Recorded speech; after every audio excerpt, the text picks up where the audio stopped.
오늘 우리가 사무엘상 24장 말씀을 함께 읽었습니다. 근데 오늘 읽었던 말씀 바로 앞에 사무엘상 23장의 내용을 보면 다윗이 사울 왕을 피하여 이곳저곳으로 도망하는 것 같은 내용이 담겨 있습니다. 지난주에 우리가 살펴볼 때 헤렛숲풀 근처에 다윗이 머물렀다라고 하는 내용이 나왔습니다. 그곳 가까운 곳에 그일라라고 하는 지역이 있었습니다. 근데 그곳에 블레셋 사람들이 쳐들어와서 약탈을 하고 있다라고 하는 소식을 다윗이 듣게 되었습니다. 근데 그 소식을 들었던 다윗이 어떻게 합니까? 그일라로 가서 블레셋 사람을 치려고 합니다.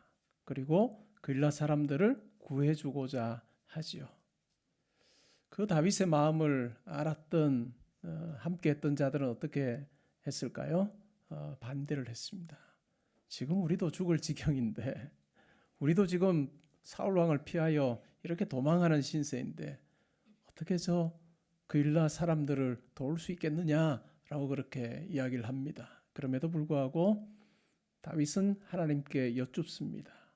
그일라로 가서 블레셋 사람들을 칠까요?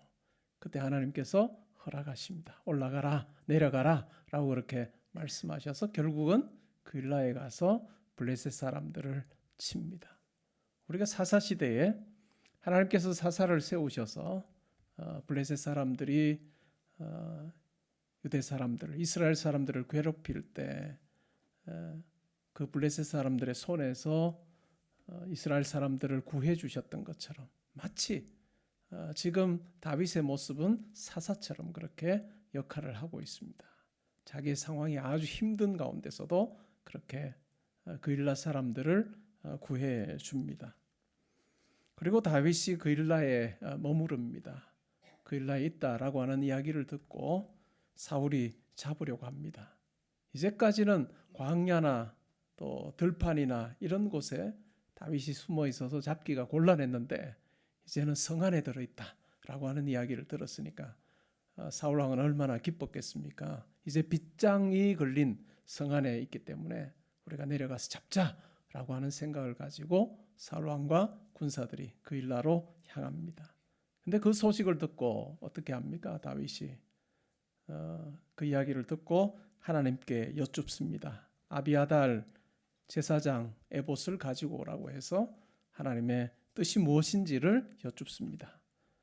yes, no로 하나님께 하나님의 뜻을 구하려고 할 때 예, 아니요 아주 긍정과 부정으로 하나님의 뜻을 알려고 했을 때 그 당시에 제사장들이 우림과 둠밈이라고 하는 것을 사용을 했습니다. 제사장 에봇의 주머니에 이 두 개 아마 모양이 어떠했는지 어떤 재질로 됐는지 우리가 잘 알기는 어려워요. 그러나 아마 보석의 일종이 아닐까 하는 생각을 하는데 우림과 둠밈을 가지고 하나님의 뜻을 알려고 했습니다. 다윗이 하나님께 여쭙죠. 사울이 나를 잡으러 그릴라로 내려오겠습니까? 하나님께서 그렇다. 그러면 그릴라 사람들이 나를 사울의 손에 넘기겠습니까? 그렇다라고 하나님께서 알려주십니다. 그래서 결국 어떻게 하죠? 그릴라를 떠나서 갈 수 있는 곳까지 멀리 갑니다. 광야의 요새 그리고 십광야 산골에 머물게 됩니다. 여러분, 이와 같은 다윗의 삶을 보면 얼마나 고단한 삶이겠습니까? 얼마나 힘들었겠습니까?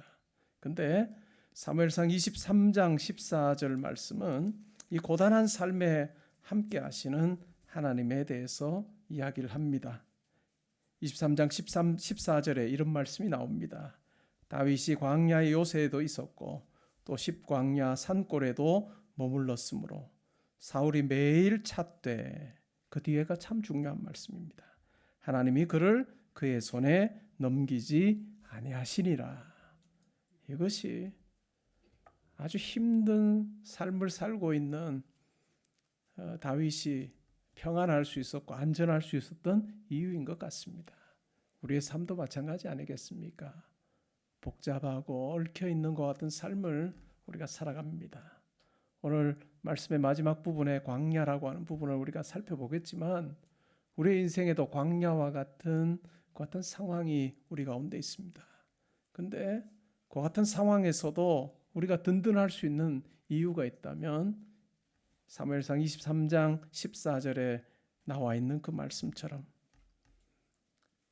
하나님이 그를 그의 손에 넘기지 아니하시니라. 이 말씀을 우리가 붙잡고 하나님과 동행하는 삶을 살면 좋겠습니다. 그리고 십광야 수풀에 숨어 있는 이 다윗을 요나단이 찾아옵니다. 요나단이 찾아와서 만납니다. 그리고 하나님을 힘있게 의지하라고 그렇게 권면하지요. 그러면서 첫 번째 하는 말이 뭘까요? 두려워하지 말아라. 마치 하나님께서 다윗에게 직접 하시는 것처럼 요나단을 통해서 하나님께서 말씀합니다. 내 아버지 사울의 손이 내게 미치지 못할 것이다. 너는 이스라엘의 왕이 될 것이고 나는 너의 다음이 될 것을 내 아버지 사울도 안다. 첫 번째로 이 요나단이 다윗이 왕이 될 것이다 라고 아주 직설적으로 이야기하는 것은 첫 번째, 이번이 처음이에요. 아주 광야 숲풀에 숨어 있는 다윗, 여러분 항상 마음이 졸일 수밖에 없겠죠. 언제 왕이 군사들이 자기를 잡으러 들이닥칠지 모르는 그 상황 가운데 있는데 두려워하지 말아라. 두려워하지 말아라. 내 아버지 사울의 손이 너에게 미치지 못할 것이다. 우리의 삶에도 마찬가지 아니겠습니까? 때로는 염려되고 힘든 과 같은 상황에 있을 때 하나님께서 우리에게 말씀합니다. 두려워하지 말아라. 두려워하지 말아라.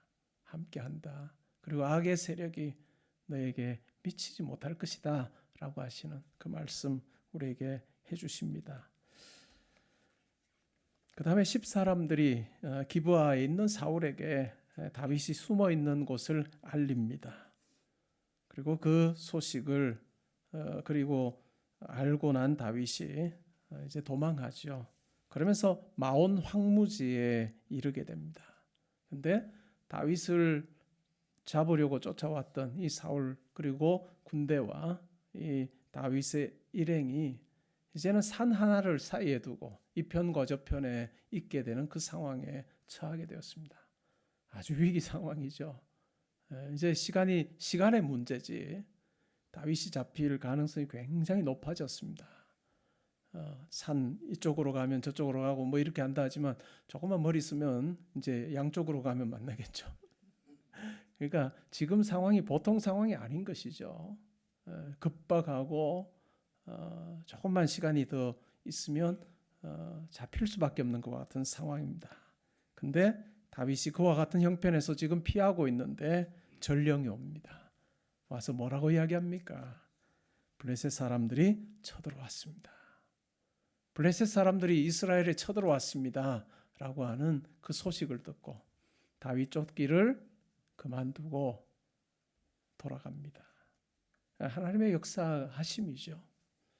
다윗이 그와 같은 그 생각이라도 해봤겠습니까? 쫓기고 있는 다윗의 생각 속에 경우의 수 중에 내가 이렇게 저렇게 피하다 보면 하나님께서 이렇게 블레셋 사람들을 이스라엘 땅에 침투하게 하셔서 사울 왕이 돌아가게 될 것, 이건 상상도 할 수 없는 일이죠. 근데 하나님께서 그렇게 하시는 것이죠. 그리고 그곳을 그 바위를 셀라 하마느곳이라고 하는 이름을 붙였습니다. 어떤 의미일까요? 도주의 바위 혹은 분리의 바위라고 하는 의미입니다. 하나님의 함께 하심으로 인해서 다윗이 구원함을 받게 된 이야기입니다. 다윗이 엔게디 광야에 있다는 소식을 듣고 사울이 쫓습니다. 오늘 우리가 읽었던 내용입니다. 사울이 굴에 들어가서 용변을 봅니다. 근데 그 굴 깊은 곳에 다윗의 일행이 있었던 것이죠. 얼마나 좋은 기회였을까요? 혼자 들어와 있습니다. 사울 왕이 그렇게 가지기를 원했던 그 상황이 이제 다윗에게 그대로 주어진 것이죠. 다윗과 함께 했던 사람들은 뭐라고 이야기합니까? 하나님께서 우리에게 저 사울 왕을 넘겨주겠다 하지 않으셨습니까? 오늘이 바로 그날입니다. 이제 저 사울 왕만 죽이면 우리가 이렇게 고단한 삶을 살았던 것 이거 다 끝날 것입니다. 그렇게 이야기합니다. 다윗이 몰래 가서 왕의 옷자락을 뱁니다. 아마 옷을 걸어 놓았는지 모르겠어요. 자기의 무기도 옆에 두고 그러고 있는 중에 옷자락을 슬그머니 베었습니다. 그리고는 그 옷자락을 벤 것에 대해서도 다윗은 굉장히 마음이 찔립니다. 하나님의 기름 부은 자를 내가 이렇게 해하려고 했다는 것, 그것 자체에 대해서 굉장한 찔림을 가집니다. 그리고 마음이 굉장히 아파요. 그리고 사울 왕을 죽이려고 하는 그의 부하들이라고 할 수 있을까요? 일행들을 말립니다. 여러분, 이런 장면 속에서 다윗이 하나님을 얼마나 절대적으로 신뢰했던가라고 하는 것을 우리가 알 수가 있습니다. 보통 사람들이라면 어떻게 했을까요? 대부분의 경우 어떻게 했을까요? 좋은 기회죠. 좋은 기회를 놓치지 않았을 것입니다. 그러나 다윗은 하나님의 기름 부은 이 왕을 자기 손으로 해한다라고 하는 것을 그는 그렇게 할 수 없다라고 분명히 그렇게 고백하면서 인간적으로 보면 정말 좋은 기회를 놓칩니다. 왕이 굴에서 나갔습니다. 어느 정도 시간이 흘렀겠죠. 꽤 가고 나서 다윗이 굴에서 나갑니다. 그리고 왕을 부르죠. 그리고 절을 합니다. 왕 주위에 있는 사람들이 제가 왕을 해하려고 한다고 하는데 그들의 말을 듣지 마십시오. 제가 만약에 왕을 해하려고 했다면 오늘 왕을 해할 수 있었습니다. 라고 하면서 자기가 벤 옷자락을 보여줍니다. 그것을 보았던 그 광경을 보았던 사울이 마음에 감동이 되었던 거죠. 그러면서 다윗을 축복합니다. 너는 정말 악을 선으로 그렇게 갚았구나 라고 하면서 다윗을 축복하는 그 같은 내용이 등장하고 있습니다. 그리고 내가 반드시 왕이 될 것이다. 그리고 내 후손을 선대해달라 라고 그렇게 요청을 합니다. 결국 그렇게 하겠노라고 맹세를 하고 각기 자기 자리로 돌아가죠. 이 광야라고 하는 그것은 굉장히 외로운 것이고 고독한 것이고 또 위험한 곳인 것 같습니다. 사람이 살기 굉장히 힘든 것 같은 곳이고 짐승들도 있고 위험한 곳입니다. 그런데 이 광야의 삶에서 다윗은 하나님의 거룩이라고 하는 것을 배웠고 하나님의 뜻 앞에 순종함이 어떤 것인지를 그는 경험했던 것 같습니다. 광야가 어떨까요? 아주 고요할 것입니다.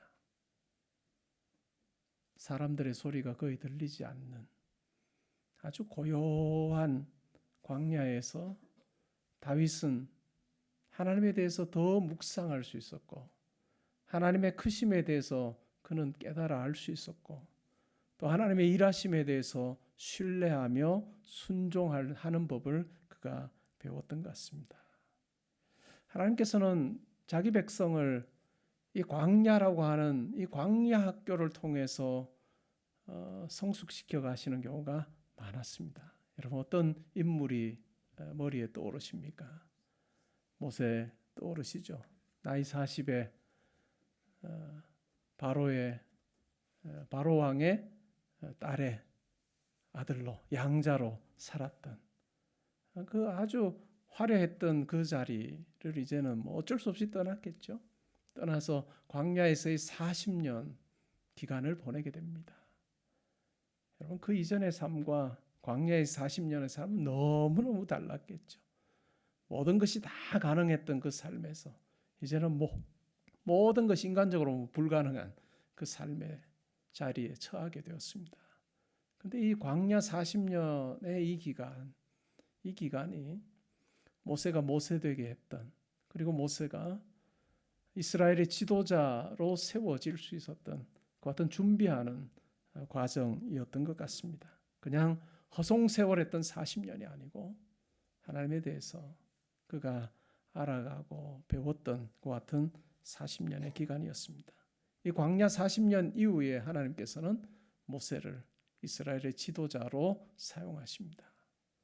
이스라엘의 지도자로 쓰임받을 때 가장 중요한 덕목이 무엇일까요? 하나님을 절대적으로 신뢰하는 것입니다. 40년 동안 전술을 더 익히고 여러 가지 전쟁에 필요한 기술을 익히는 그 40년이 아니라 하나님 앞에 무릎 꿇는 법, 하나님께 순종하는 법을 배우는 그 학교였다는 것을 우리가 기억할 필요가 있습니다. 예수님 경우에도 마찬가지죠. 예수님께서 공생애를 본격적으로 시작하시기 전에 광야에 40일을 보내십니다. 그리고 마지막에 시험을 받으시죠. 그런데 이 모든 시험, 이 세 가지 시험의 핵심이 뭘까요? 고난 통해서 그냥 하나님의 때에 하나님의 일을 하려고 하지 말고 지금 네가 가지고 있는 그 힘을 가지고 너의 그 높음을 한번 자랑해봐, 보여줘봐 라고 하는 그 시험입니다. 근데 그 사탄의 시험 앞에 예수님께서는 굴복하지 않으셨습니다. 하나님의 때에 하나님의 방법대로 이 땅에 하나님의 뜻이 이루어지기를 원하는 그 마음으로 순종함으로 그 모든 시험을 다 이겨내셨습니다. 그리고 우리의 구주가 되셔서 우리를 하나님께로 인도하는 그 역할을 예수님께서 감당하셨습니다. 장소적인 광야뿐만 아니라 오늘날 우리가 장소적인 광야를 경험하기는 쉽지가 않습니다. 그러나 때로는 우리의 인생에서 환경적인 광야를 경험할 때가 많습니다. 환경적인 광야, 광야와 같이 고독한 자리, 힘든 자리, 위험한 상황, 이와 같은 많은 상황들에 우리 노출되어 살아갑니다. 힘들 수밖에 없는 상황이지요. 때로는 여러분 가족의 어떤 일로 인해서 광야로 내몰리는 그러한 일들이 있을 것입니다. 질병으로 인해서 또 자녀들의 어떤 일들이 잘 안 되는 일을 통해서 광야로 내몰리는 그런 경험을 우리가 하게 됩니다. 마치 다윗이 사울 왕을 피해서 광야로 갔던 것처럼 우리의 인생에서도 아주 위험하고 고독하고 힘든 그 상황의 광야로 우리가 내몰릴 때가 있습니다. 근데 그곳에서 우리가 하나님을 깊이 만나는 것이 중요합니다. 하나님을 깊이 만나게 될 때 오늘 다윗이 사울 왕을 자기 손으로 해할 수 있는 그 기회가 주어졌음에도 불구하고 자기 뜻대로 행하지 않고 하나님의 뜻 앞에 굴복하고 순종했던 것처럼 우리의 삶에서도 이 광야 학교에서 하나님의 뜻 앞에 순종하고 인내하는 법을 우리가 배우는 것입니다. 신명기 10장 12절에 이런 말씀이 나옵니다. 이스라엘아, 내 하나님 여호와께서 내게 요구하시는 것이 무엇이냐? 곧 내 하나님의 여호와를 경외하며 그의 모든 도를 행하고 그를 사랑하며 마음을 다하고 뜻을 다하여 내 하나님 여호와를 섬기는 것이 아니냐. 하나님 앞에 순종하고 경외하고 사랑하고 여호와를 섬기는 그것이 바로 하나님께서 우리를 보시면서 우리를 향해서 기대하시는 것이다 라고 그렇게 이야기를 합니다. 다윗이 사울에게 쫓기며 지었던 굴에서 지었던 시가 시편 150편 중에 두 편이 수록이 되어 있습니다. 시편 57편과 142편이 바로 그 시편들입니다. 그와 같은 상황 가운데서 다윗이 기록한 시이지요. 우리 57편 한번 볼까요? 그 상황 가운데서 다윗이 지금 어떠한 시를 쓰고 있는지